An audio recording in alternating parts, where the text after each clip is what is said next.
Book 2, At the Monastery. I have here some bullet points just that we can kind of walk through the text and get to understand what's going on in this section a little bit more fully. And we get to see the interplay between these different characters. So they were introduced to us, and now we're going to get to see them act out. First of all, we have a juxtaposition between Fyodor and Zosima, which also might be seen as a move between the buffoon and the holy fool. They're going to look very similar, especially with those who do not have the eyes to see. What is holy foolishness versus buffoonery? Well, buffoonery has its own self at root. The person despises themselves and thus acts out of that desperation. They don't like themselves, and then they play a part. They are playing a role. They are actors in a scene. They're wearing masks. And what we'll hear from Zosima is that he can see through Fyodor's buffoonery and calls him on it. Fyodor likes to pretend that he's playing the part of a holy fool. What is a holy fool? So a holy fool in Russia was a figure that is saint-like, who will act out, probably sometimes act even as sinful as possible, in order that the rest of the community will cast them out and that they will become the scapegoat for that community. They will be the person who takes upon them and absorbs the sins of that community. So there's a humiliation there that is imitating the humiliation on the cross. And so you have these holy figures that don't mind being humiliated. Not only that, they strive to play that role in order to save the people from themselves. So they are playing a role, but not for themselves. Whereas Fyodor is obviously playing a role for himself. So they're against one another.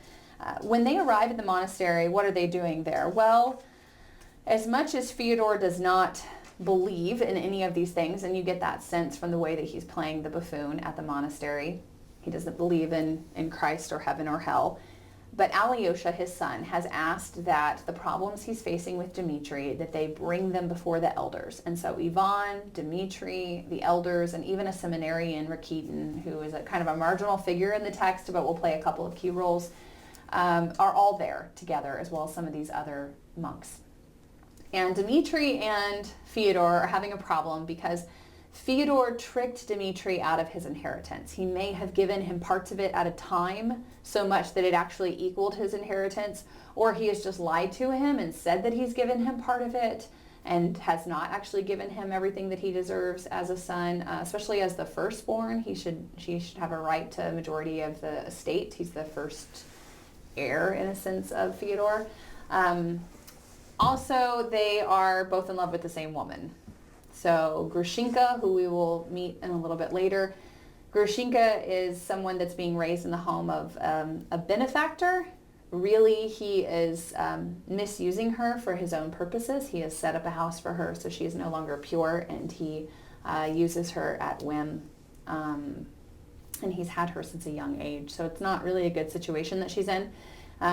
In some ways, that she's been assaulted since she was young, and so this is what she's come to expect from other people, is that they will use her and mistreat her for her beauty.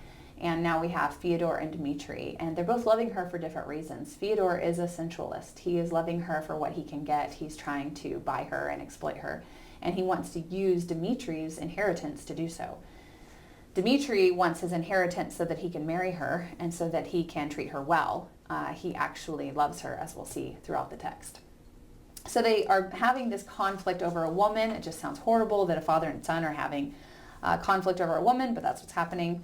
And they enter this monastery. There's some great passages here, but we will jump to one of the most famous passages between Zosima and Fyodor.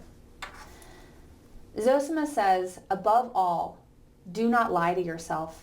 A man who lies to himself and listens to his own lie comes to a point where he does not discern truth, either in himself or anywhere around him, and thus falls into disrespect towards others and himself. Not respecting anyone, he ceases to love.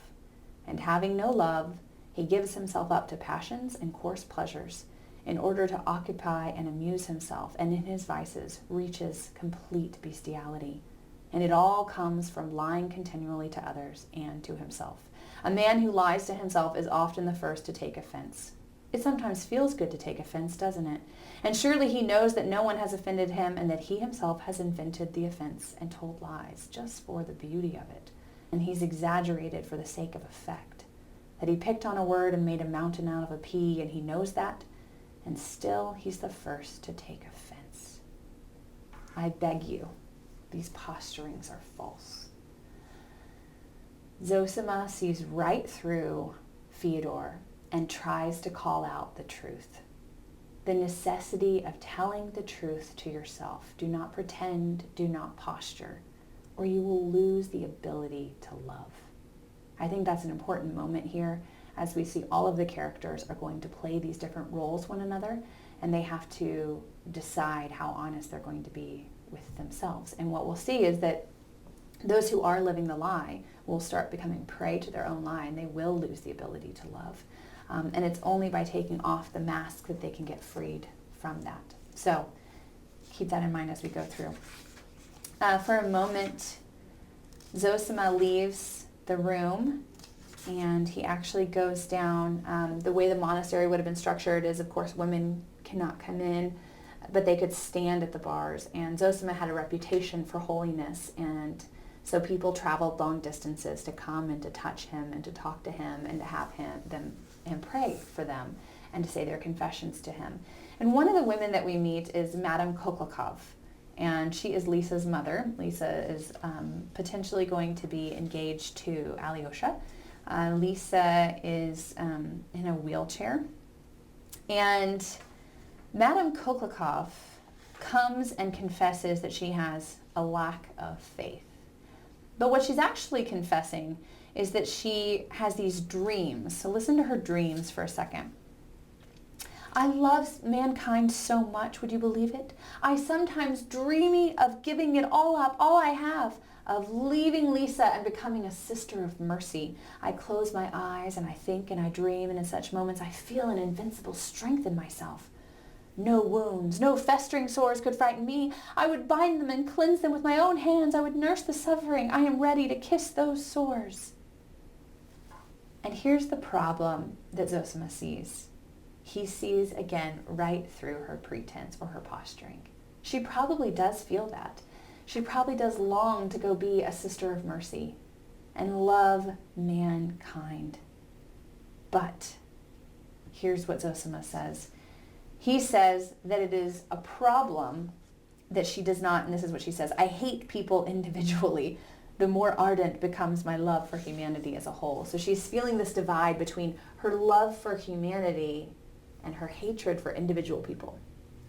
And Zosima sees through that. He says, yes, I'm sure you really love humanity. I'm sure you want to go and serve them when they are not next to you, when they are not in your way, when they are, what about when they're not grateful for your gifts? What if you went over there and you kissed their sores and they kicked you in the face?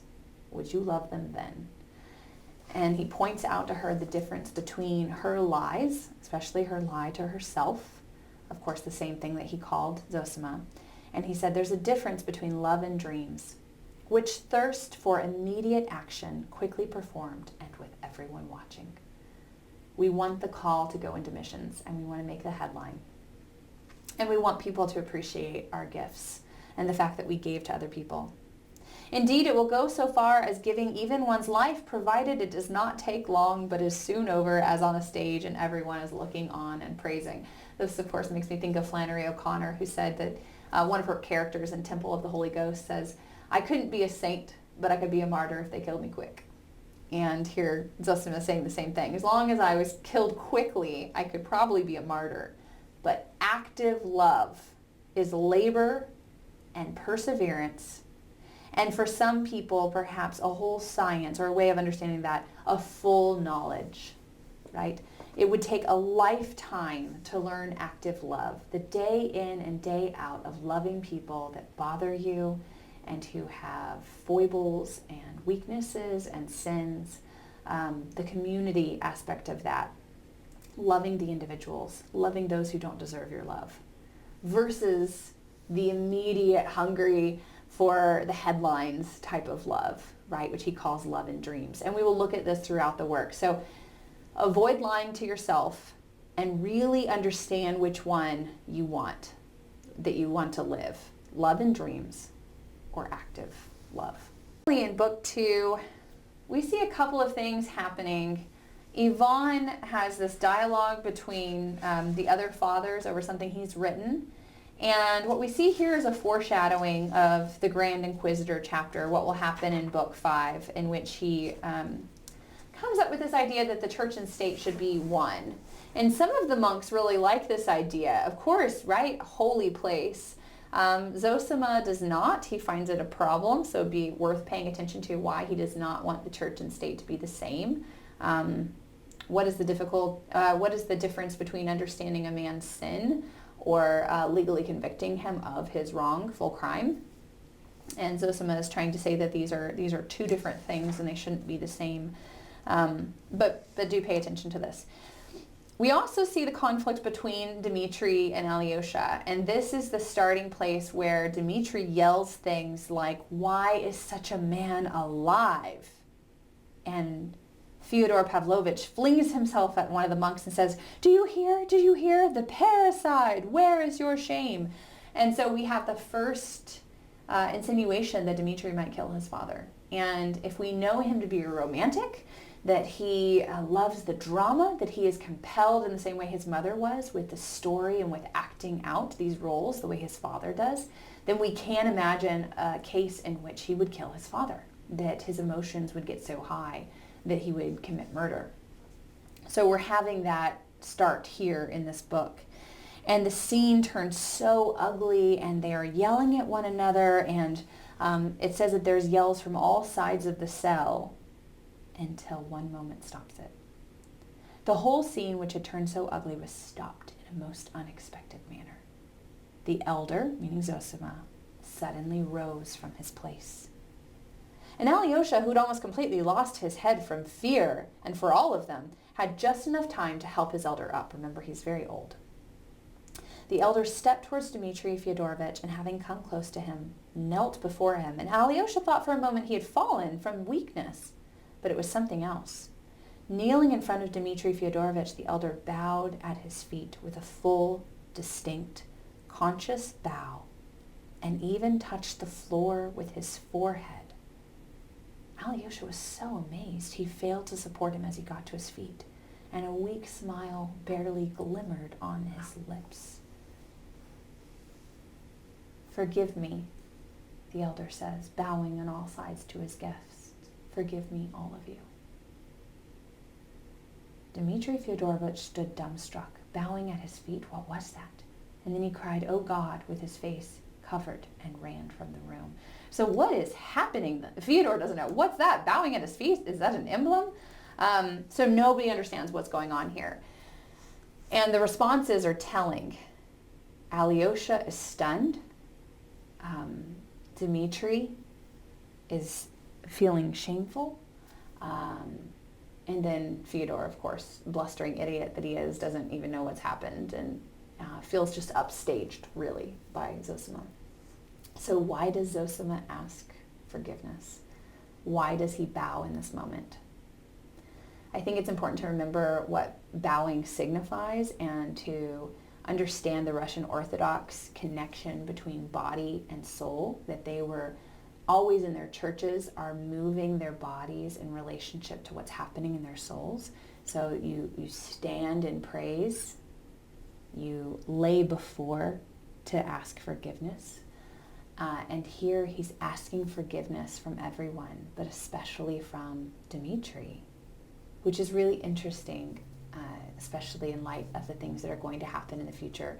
What does that do to someone to ask to be the one who forgives them, right? What does a person feel if someone asks you to forgive them? And how might this change Dmitri going forward?